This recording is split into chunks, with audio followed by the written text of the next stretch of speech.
Pandian store தொடரில் கடைக்கு வராங்க சரவணனும் கதிரும். சரவணன் கண் கலங்குறான்.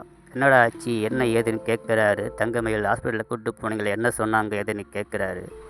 பதில் சொல்ல முடியாமல் நிற்கிறாரு சரவணன். கதிரை கேட்கும்போது நடந்த விஷயத்தெல்லாம் சொல்கிறாரு. அதை கேட்டு அதிர்ச்சியாக வர பாண்டியன் பிறகு கதிருக்கு சமாதானம் சொல்கிறாரு. நம்ம நினச்சது நடக்கலை, நீ வருத்தப்படாதன்னு. பிறகு ரெண்டு பேரும் டூ வீலரில் வராங்க. வரும்போது ஒரு டீ கடையில் நின்று வாடா டீ சாப்பிட்லான்றாரு. வேணான்னு சொல்கிறான். வான்னு கூப்பிட்டு உட்கார வைக்கிறாரு. இல்லை நிற்கிறேன் அப்படின்றாரு சரவணன். உட்கார வச்சு டீ வாங்கி கொடுக்குறாரு. சரவணன் சொல்கிறான், யாராவது காசு பணம் வீடு வாசல்னு தரேன்னு சொல்லி ஏமாற்றிட்டா கூட பொறுத்துக்கலாம், ஆனால் இது என்னுடைய குழந்தை, அதாவது என்னால் கண்ட்ரோல் பண்ண முடியல அப்படின்னு சொல்லி ஃபீல் பண்ணுறாரு பாண்டியங்கிட்ட சரவணன். சக்தி வீட்டில் எல்லாரும் சாப்பிட்டுக்கிட்டு இருக்கிறாங்க.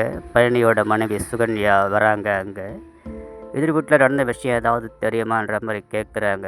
ராஜியோட அம்மா, அதெல்லாம் தேவையில்ல விஷயம், அதையும் இங்கே சொல்கிற அப்படின்னு சொல்லும்போது இப்படியோ நடக்குமான்னு இருக்குது அப்படின்ற மாதிரி பேச்ச ஆரம்பிக்கிறாங்க சுகன்யா. தங்கமயில் கர்ப்பம் இல்லைன்ற விஷயத்த சொல்லும்போது சக்தி ரொம்ப சந்தோஷப்படுறாரு.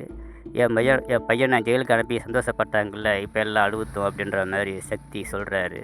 சாப்பிட்டுக்கிட்டு இருந்த குமார் பாதிலேயே எந்திரிச்சு போகிறான். ஏன்டா பாதிலேயே சாப்பிட வெந்திருக்கிறேன்னு அவங்க அம்மா சொல்கிறாங்க. பின்ன சாம்பார் கிம்பார்னா யார் சாப்பிடுவா, கறியை மீனும் ஆக்கி போட்டா தானே அப்படின்னு சக்தி சொல்கிறாரு. சக்தி வா வெளியே போயிட்டு வரலாம், வேலை இருக்குன்னு குமாரை கூப்பிடுறாரு. நீங்கள் போயிட்டு வாங்க, எனக்கு உடம்பு டயர்டாக இருக்க, படுக்க போகிறேன்னு உள்ளே போயிடுறான். கோமதி மீனாவிடம் மயில் அழுதுகிட்டே இருக்கிறா, சாப்பிடல, அவளை சாப்பிட வை அப்படின்னு மீனா கிட்ட சொல்கிறாங்க. வெளியே உட்காந்துக்கிட்ட அரசிக்கிட்ட போய் மீனா மயில் எங்கன்னு கேட்குறாங்க. மீனா ரூமில் இருக்கிறதா சொல்கிறாங்க. ரூமில் படுத்துக்கிட்டு இருக்கிற மயிலை பார்த்து சாப்பிட வாங்கன்னு கூப்பிட்றாங்க. வேணாம் அப்படின்றாங்க. 2 இட்லியாச்சும் போட்டு தட்டில் கொண்டுட்டு வருவான்னு கேட்குறாங்க. அவங்க வேணான்றாங்க. பிறகு வீட்டுக்கு வராரு பாண்டியன். வந்த உடனே அவர் மேலே சாஞ்சிக்கிட்டு கோமதி அழுகுறாங்க, இப்படி ஆயிடுச்சு அப்படின்னு. பாண்டியன் மயிலை கூப்பிடுறாரு. குரல் கேட்ட உடனே எந்திரிச்சு வெளியே வராங்க தங்க மயில். அவருக்கு ஆறுதல் சொல்கிறாரு, நீ கவலைப்படாதப்பா, எல்லாம் சரியாயிடும் அப்படின்னு. வீட்டில் உள்ள அனைவரும் தங்கமயிலுக்கு ஆறுதல் சொல்கிறாங்க. கவலைப்படாதீங்கக்கா, சரியாயிடான்னு மீனா சொல்கிறாங்க. ராஜு உள்பட எல்லாரும்.